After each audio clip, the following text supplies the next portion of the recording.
کہ میں کر رہا ہوں خطاب جاوید سے, میں ساری نئی نسل سے یہ خطاب کر رہا ہوں. تو انہوں نے ایک سمبل بنایا ہوا تھا جاوید کے حوالے سے, کیونکہ وہ ان کے اپنے بیٹے تھے, لیکن وہ صرف ان تک بات نہیں تھی محدود, وہ ساری قوم کو یہ بات کہتے تھے کہ جوانوں کو میری نظر بخش دے, میرا سوز میرا جگر بخش دے.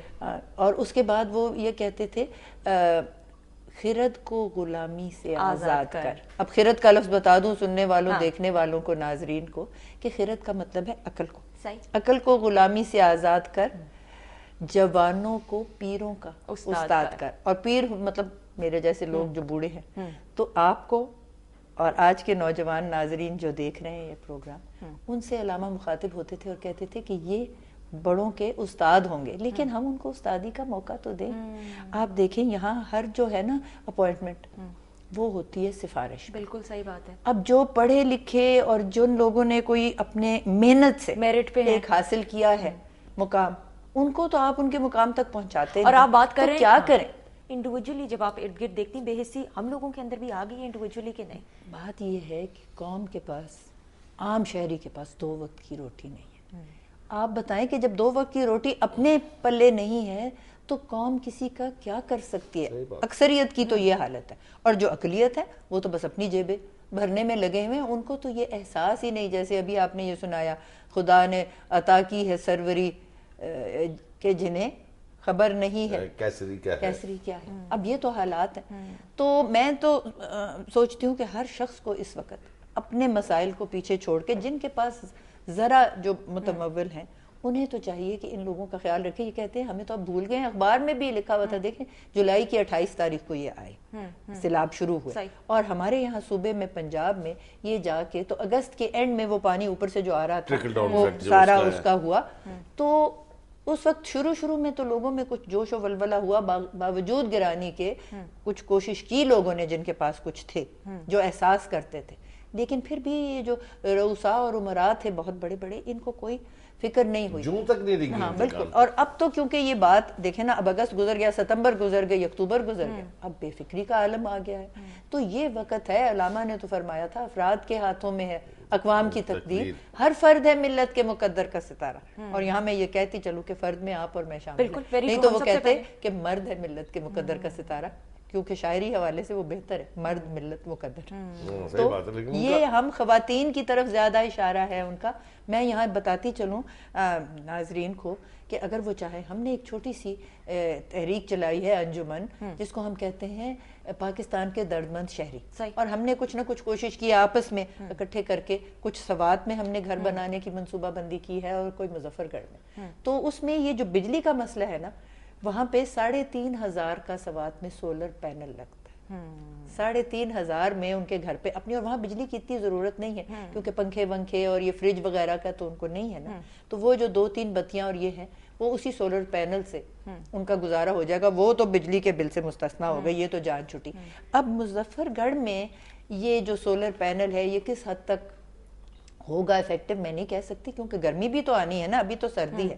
پھر اس وقت ان کو پنکھا بھی چاہیے, کچھ نہ کچھ چاہیے, ٹھنڈا پانی, کوئی ایسا سلسلہ. تو پھر کیا کریں گے؟ لیکن کوشش ہماری یہ ہے کہ ان کی ضرورت کے مطابق ہم ان کے گھر میں ان کی تعمیر جو ہے اس میں ان کی مدد کریں, تعمیر نو میں.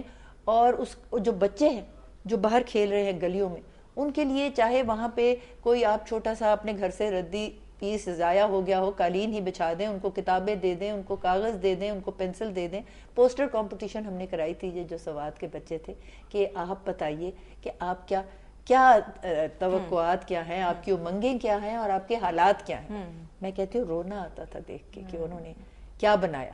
لیکن مجھے جانا بھی ہے آگے. میں جانے سے پہلے یہ ہمارے جو ساتھی ہیں, ہمارے وطن ہیں, ہمارے بہن بھائی ہیں, جن کو وطن کارڈ بھی نہیں نصیب ہو رہے, اور جن کے پاس ہیں وہ 16,000 کے آگے بک رہے ہیں. بالکل. ان کے حوالے سے ایک چھوٹی سی نظم جو ہمارے ایک نوجوان ساتھی نے لکھی تھی, جب سوات میں وہ بہت بڑا آیا تھا نا, ایک یلغار آئی تھی ان کی جو ہے دہشت گردوں کی, اور وہ آ گئے تھے سوابی اور مردان اور ان علاقوں میں. تو اس وقت بھی, لیکن آج بھی وہ جو حالات ہیں ان پہ نظم پوری اترتی ہے. اجازت دیں, یہ اقبال کی نہیں ہے, یہ ایک نوجوان کی ہے. تو اس نے کیا لکھا, وہ جو در بدر خاک بسر ہوئے, وہ جو لٹ گئے بے گھر ہوئے, وہ نہ مانگے تم سے تمہارا گھر، نہ تمہارا سکھ نہ تمہارا در، وہ تو چاہتے ہیں عمر بھر انہی بستیوں میں گزر بسر۔ یہ کڑا وقت، یہ سختیاں، ہے ہمارے رب کا یہ امتحان، چلو قافلوں کو کرو رواں، جو مدد کرے وہ ہاتھ دو، آؤ مل کے ان کا ساتھ دو، کہ یہ اپنی دھرتی کے لوگ ہیں، ان کو زندگی کی سوغات دو، انہیں پھر سکھی حالات دو۔ واہ واہ واہ واہ، میرے خیال سے جس پرکیف انداز سے انہوں نے یہ نظم ہمیں سنائی ہے، کوئی دل ایسا نہیں ہو سکتا جو اس کے اوپر اندر ہی اندر روئے گا نہیں۔